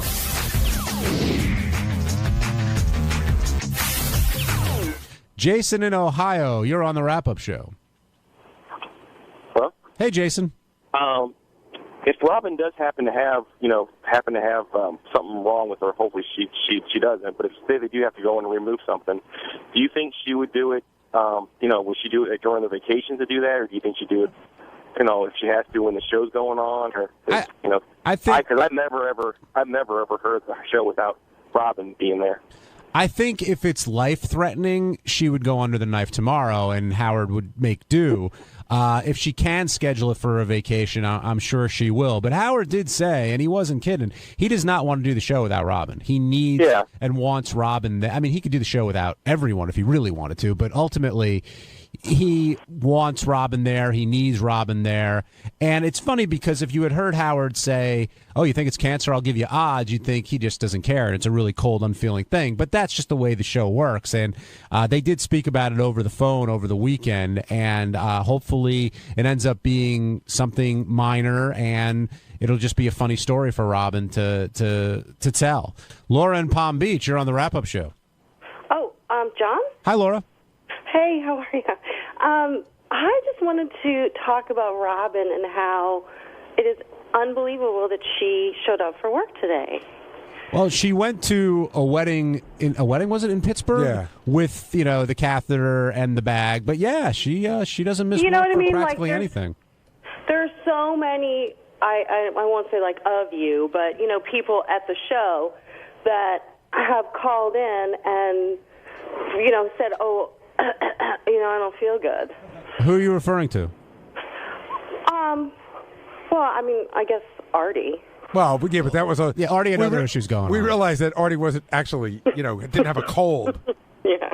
So I know what you're saying, but I do think it's really amazing. I just wanted to tell you that. It is cool. I think a lot of us fall into that Robin's sort of way more than not. Really? Yeah, like somebody said, well, Gary, if you had a colostomy bag, would you come to work? I'm like, well, yeah, because I'm going to have it now and I'm going to have it in a year. I can't not work, so you might as well just come and start. I'm not so physically amazed by it. I mean, it's impressive, but it's like psychologically got to be tough that she doesn't know what's going on right now, and it could be something really scary. But I think for all of it, listen, I can't speak for her, but I can speak for me.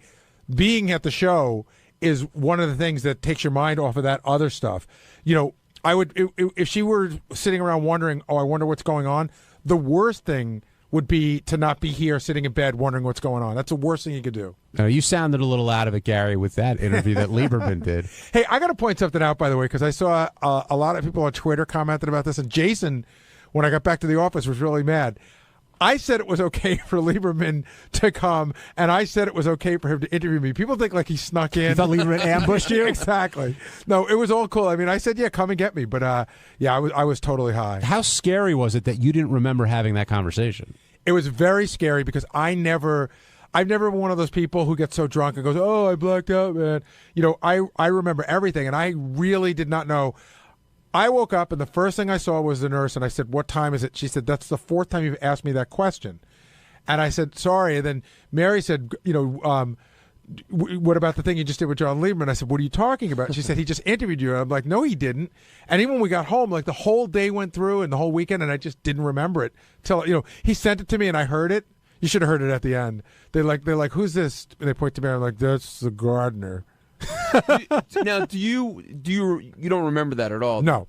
Do you have any idea why you referred to her as a gardener? Yeah, I listened to it again. It was probably me cracking a joke. Before we left that morning, Mary was working on it. We built a garden. Oh, okay. And we had it built, and we had a fence put around it. And so she said, I'm going to plant today. Is it too early? I mean, for me to think Mary was my gardener would mean I'd have to have a gardener, and I don't.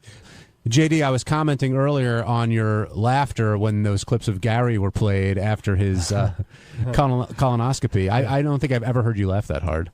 Oh, I mean, I've laughed hard before, but yeah, it's just someone sounding out of it, and it was funny.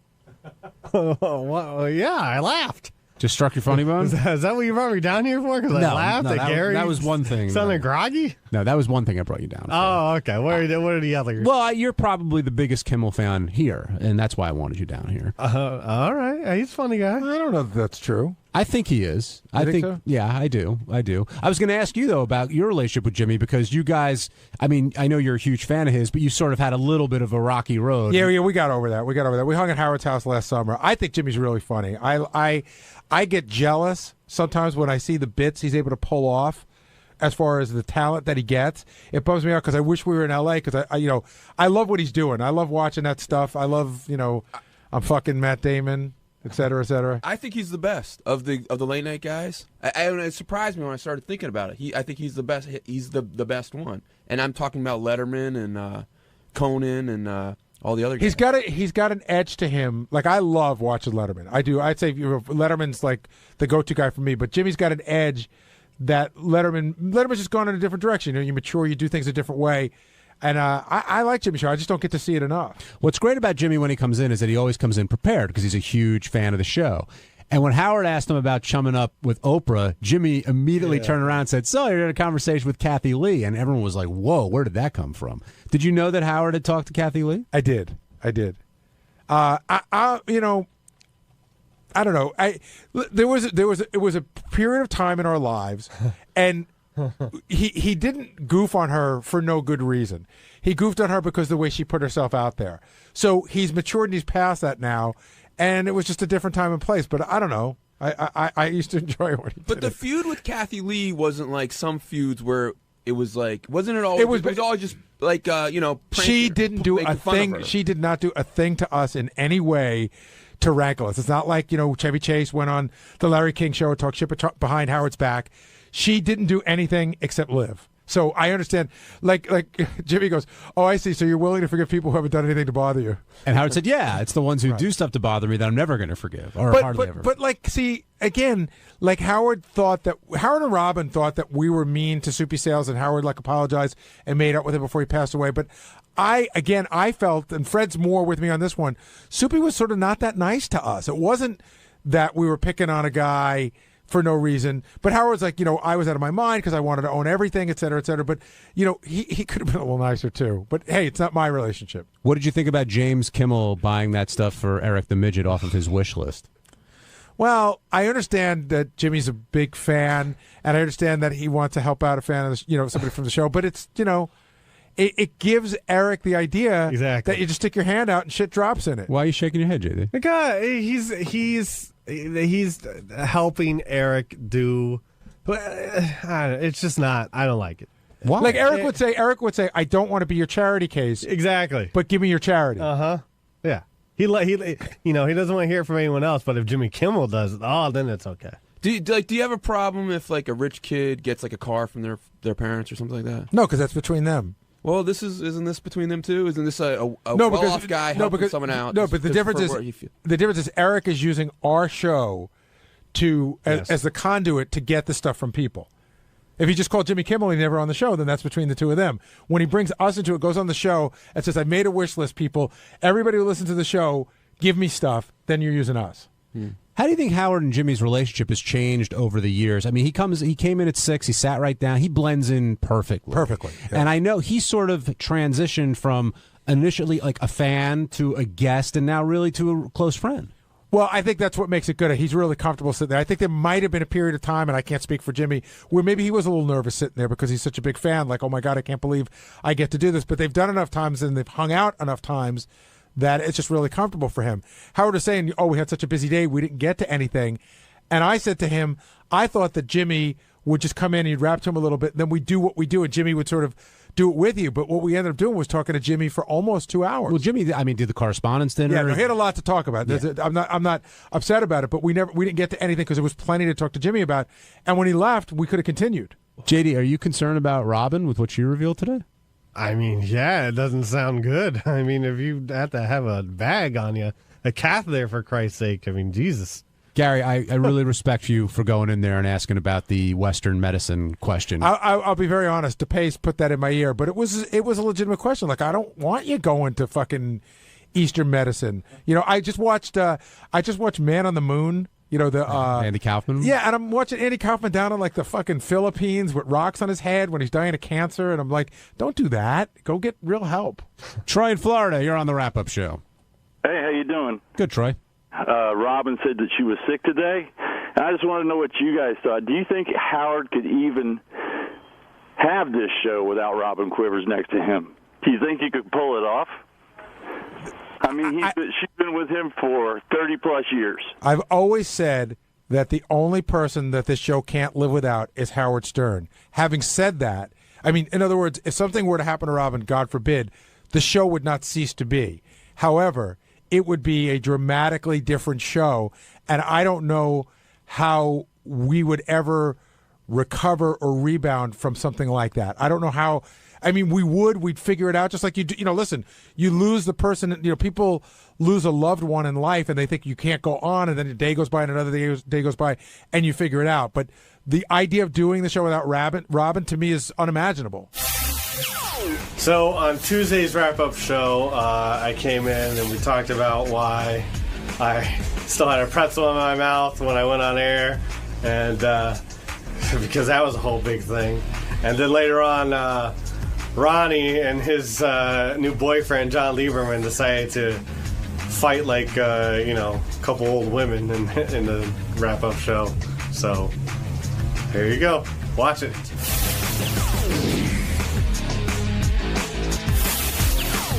J.D. Harmeyer stopped by. Pretzel in your mouth? Pouch boy.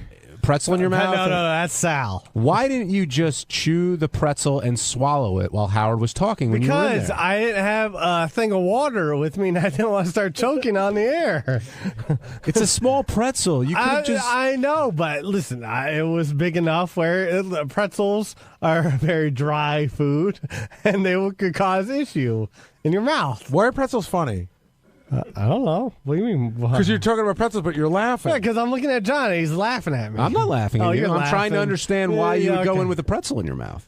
Well, that was a split-second decision that I should have did the opposite of what I did, which I should just spit it out, but I didn't think I'd be in and out on the air. I didn't know I was going to cause a whole thing. Based on what's happened previously, did you think Howard thought you weren't watching America's Got Talent or only watching because you had to versus like being supportive? I don't know. I don't even know if he's really thought about it.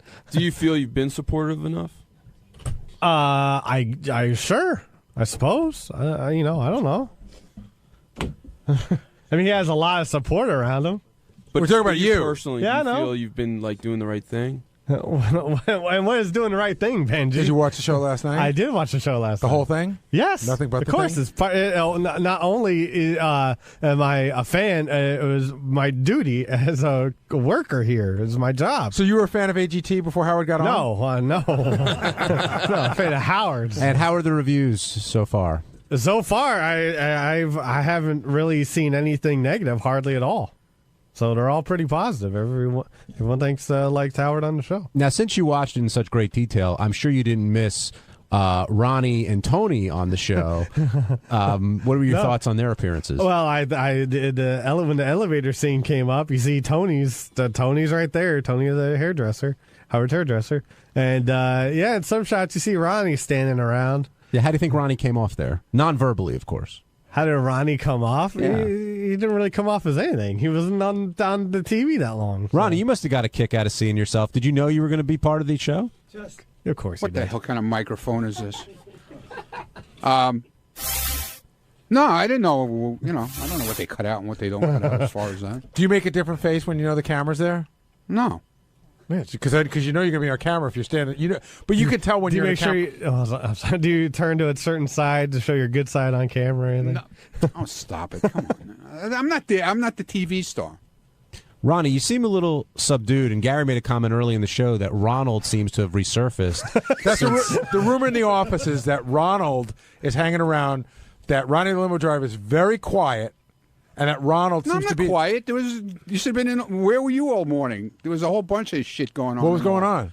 Lieberman was trying to start some crap about the blowjob thing, and then he was trying. What really need be started there? And then he was trying to start some shit about with Scott with the block party and all that kind of stuff. But there was a lot of crap going on. There's a lot. Oh, by the way, Scott quit again. So well, let's save that for tomorrow. All right, because it's not definite yet. Oh, it is. It's. I heard it's almost. Definite. No, it's definite. It's definitely. They already got JD a plane ticket. Oh, you did? Okay, then we'll talk about it tomorrow. Yeah, definitely. This is like a sports retirement. He's out, he's in, he's out, he's in. Well, no, he's a Brett Favre block party. It's got nothing to do with me. I was thinking more the Who's farewell tour. I try to talk to him in private this morning. I don't want to go into it because it's Howard's thing. Let's go into it on the air tomorrow. But I've heard some really great stuff. Yeah, as have I, but we'll wait until tomorrow for I that. try to talk to him. Has there been more problems with the B12 levels? Or? Let's get back to today. So you're saying Ronald isn't? We're getting the wrong impression here. You don't think you've been a little subdued? I don't know, because I don't really see. When I see you, you always say hello. So I know everything is quiet to me. I'm here, man. How was Lieberman was trying to start some shit also about it wasn't Lieberman, it was Shuley. I don't remember about Robin's thing. I didn't hear it when she announced what was going on with her.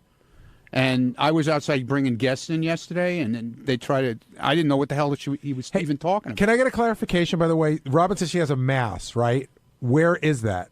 Where is the mass? Yeah. I don't know. It's in the area of the vagina. Bladder, I'm assuming that's what's preventing her. Is it in the ovaries, or is it in the kidney, or is it in the bladder? I could never. Don't know, but that's what's preventing her from peeing. So it's got to be the uterus or in that space because they feel it could be a uterine fibroid. Right. So. Sal said he thought it was in the ureter, and Sal came to me. Such a great moment. He goes, "Can I go in, Gary?" And because I want to tell it's in the ureter, the ureter. I said, "Yeah, go in." And then he just turned around, hung his head because he couldn't say the word. Dude, here comes the news department on fire. Look at this. Well, Sal does get very defensive about his medical expertise. I mean, you could say he's dumb about some things, but not that. Because, why?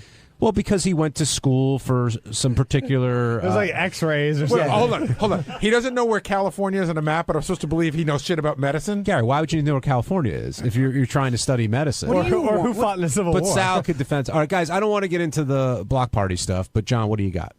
Nothing. No, Ronnie has been off last week and this week. Ronnie's not off. He's been off. Yeah, for the first time yesterday, you said, "I don't need to talk to you. You're just the news department." Right. Yeah, and you said that like three times. Because you like to stir up shit, man. I did walk by and I did hear this one thing, because this is the dagger that you give to Lieberman. Langford was my friend. I don't know what you are. Yeah. He's been throwing the whole Langford thing. Langford's going to come back. No, I didn't say Langford. When did I ever say Langford's coming back? Langford was so much better than you. Called me. You have big shoes to fill. Langford called me on Sunday to say hello. Right. I'll tell you what, Langford was no 18. That's right. JD, do you think there's he didn't use M25? Dude, hold on, guys. JD, do you think there's an actual rivalry? M25. Do you think there's an actual rivalry between these two, or they both just love the attention? I think it's a little bromance going on. I think Ronnie had Scott the engineer as a sort of bro, and now that's sort of gone off to the wayside. No, that's not going. I'm still friends with Scott. But Scott's not as fun anymore, and John's the new Scott's fun. miserable. John's not new my fun fault. fun guy in town. So John's more of the party. No, John's no party, believe me. Are you guys telling me I missed the Scott the Engineer fun stage? Well, you haven't seen a picture of Ronnie and Scott in a fucking hot tub? That was a long time ago. Oh, man. So, John, what's the issue?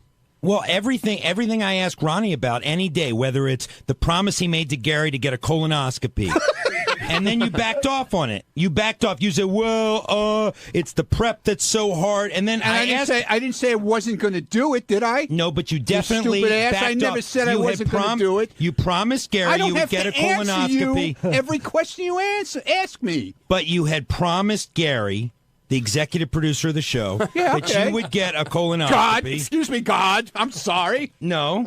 And so then when I ask you, when I do a follow-up on Gary's colonoscopy, then you're all wishy-washy. Well, I don't have to tell you. I don't like the prep. I don't want to sit on the toilet all night the night before. Did I and tell you the same thing? Shit my brains out, so I will do it, I won't do it, and it gets annoying. I never said I will do it, I wouldn't Wait, hold on, John. But it's starting to get into Benji realm where you can't get a straight answer. Why are you bringing Benji Right, hold on, into it everybody. now, Ronnie, what are your concerns about a colonoscopy? It's a pain in the ass. Literally. Ronnie told me. But what? What specifically? what specifically are you concerned about? The shitting out crap the day before and all that baloney. Ronnie never had to do and that. listen to what he sounded like afterwards. That's what I thought might have thrown you. But John, Ronnie and I talked about this, and I said, listen, you have an opportunity where you can really save yourself, something we couldn't do 40 years ago, and Ronnie's never had one. And Ronnie said that he's made the appointment several times and canceled it. Right. Why? I just told you. I speak English. But you haven't done any other medical procedures like that? Do you avoid going to the doctor? No, I go all the time. I go get the guy who sticks his finger up my ass, the whole deal. But I just don't like the whole idea of that whole thing with sticking shit up my ass and stuff. You just said you don't mind the guy sticking his finger up your ass. Now you think a camera. He loves it. You never know what they could poke. Look what they did to Wood Yee, man, that time. Holy shit. Oh, God. I didn't know you had such strong colonoscopy concerns. I do. I do. Whenever somebody doesn't want to I'll tell them. I won't fucking tell you, M26. Whenever somebody doesn't want to do something that they have a health issue about, they pull out some very obscure person who is like the one in a million that got fucked up. Yeah, look what they did to that poor guy, man. All right, there was one walking around with his stomach hanging out on the floor. Oh, God. Ronnie, how was Howard this morning? Was he excited about last night? Yeah, he was.